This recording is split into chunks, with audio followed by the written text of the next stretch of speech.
How could you be so careless? This is exactly what I was afraid of. Don't you dare blame this on me. You know exactly what you did. After a restless night, Jack wakes up earlier than usual. He steps outside onto the porch and looks at the familiar small garden. Everything looks the same. The green rows of vegetables, the morning dew still resting on the leaves, and the quiet air of the mountains. But inside him, everything has changed. He picks up a bucket and begins watering the plants as he always does. His movements remain steady, but his gaze is distant. Inside the house, lytutien is preparing breakfast. She glances outside and immediately notices something different. Jack is quieter than before. There are no small conversations, no simple morning words like usual. Only silence. A silence that feels long and heavy. Lytutien does not ask. Not because she doesn't care, but because she senses that Jack is not ready. Yet the longer the silence continues, the more the distance between them begins to grow. The afternoon arrives slowly. The sunlight softens, stretching gently across the small garden in front of the house. Jack stands alone among the rows of vegetables, looking down at his hands. Calluses, small scratches, signs of a life completely different from before. He closes his eyes. The memory of the phone call returns, the lawyer's voice, the news of his father's death, and the number, $5 million. Jack exhales deeply. He knows he cannot keep this secret any longer.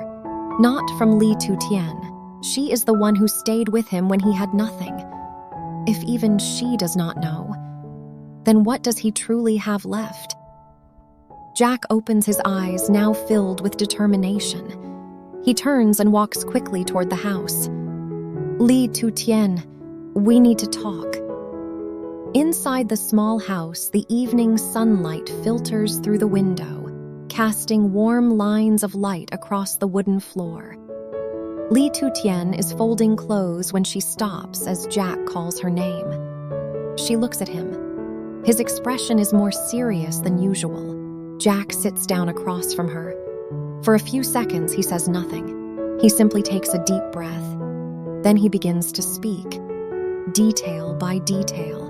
The call from overseas, the death of his father, and finally, the inheritance of $5 million. The room falls into silence.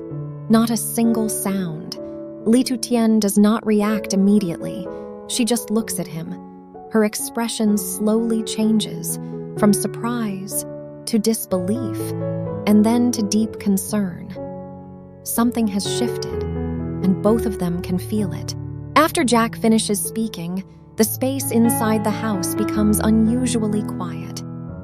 Lytutien remains seated, her hands resting gently on her knees, her eyes fixed on him. $5 million, she repeats softly, almost whispering. She cannot believe what she has just heard. It is a number far too large compared to their current life. She lowers her head slightly, trying to gather her thoughts. Her eyes move around the small house, the wooden walls, the old table, the simple objects they use every day. Everything represents the life they chose together. She looks back at Jack. There is no excitement in her eyes, only concern. What are you going to do with it? The question sounds simple, yet carries great weight. Jack does not answer immediately, because even he does not know the answer yet.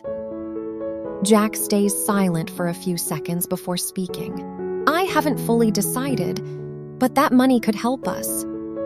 Lytutien immediately shakes her head. We don't need it. Her voice is firm, without hesitation. Jack is slightly surprised. Don't need it? Do you know how much we could do with it? She looks directly at him. I know, but I also know what comes with it. The atmosphere in the room begins to shift. The calm from before is gone. Jack frowns. It's just money. Tu Tien shakes her head again, more strongly. No, it's not just money. It's what made you lose everything before.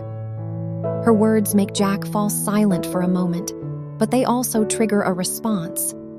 This time will be different.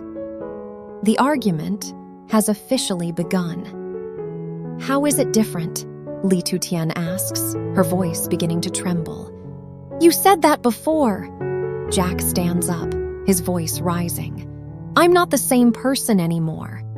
I know what I'm doing. Tu Tien stands up as well. Her eyes are filled with emotion. But money will change you. I've seen it happen. The air becomes tense, almost suffocating. They stand facing each other. Neither of them is willing to step back. Jack clenches his fists. I just want to help people here.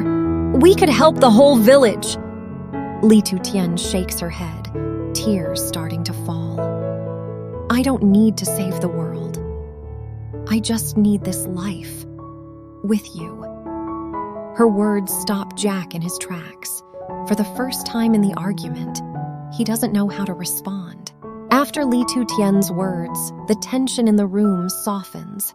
Jack stands still, his expression no longer as intense as before. He turns away for a moment, trying to calm himself. I don't want to go back to my old life, Jack says slowly. His voice is lower now, no longer arguing. I don't need those things anymore. Tu Tien stays silent, listening. Jack continues, this time more gently. But I can't ignore this. People here, they're still struggling. He looks out the window, where small houses are scattered across the mountainside. We could help them, help many more people. There is no ambition in his eyes now, only sincerity, a simple desire, not to become rich, but to do what feels right. Tu Tien watches him, her emotions beginning to shift. She understands him, but the fear inside her is still there. Tu Tien takes a deep breath, trying to stay calm. I know you want to do something good, she says softly. I'm not against that. She looks up and meets Jack's eyes. But I'm afraid. Just 2 words, but they make the air heavier. I'm afraid you will change. I'm afraid we will leave this place. Her voice begins to tremble. I'm afraid one day you won't be the person I know anymore. Tears start to fall. We lost everything to have this life. I don't want to lose it again. She lowers her head, unable to look at him. It is not selfishness. It is a very real fear. A fear that comes from love. Jack looks at Tu Tien in silence. The tears in her eyes make it impossible for him to continue arguing. He steps closer, slowly. There's no more tension, no more resistance, only understanding. I'm sorry, he says softly. His voice is low and sincere. I didn't think about how you feel. Tu Tien says nothing. Jack continues. I don't need that money, if it makes you uneasy. I can refuse it. The room becomes quiet again. But this time, it is a gentle silence. Jack is no longer trying to win the argument. He chooses to protect what matters most. And in that moment, he lets go of his pride. Tu Tien lifts her head, her eyes still wet with tears. She looks at Jack, as if trying to confirm what he just said. Jack does not avoid her gaze. He simply stands there, calm and sincere. A few seconds pass. Then Tu Tien steps forward. She wraps her arms around him tightly, without saying a word. Jack gently holds her back. The embrace is not strong, but it carries everything. Fear, worry, and love. Tears fall, but they are no longer heavy. They are a release. Jack whispers softly. We'll decide together, step by step. Tu Tien nods slightly. There is no need for an immediate answer. No need for a rushed decision. As long as they are still together. That is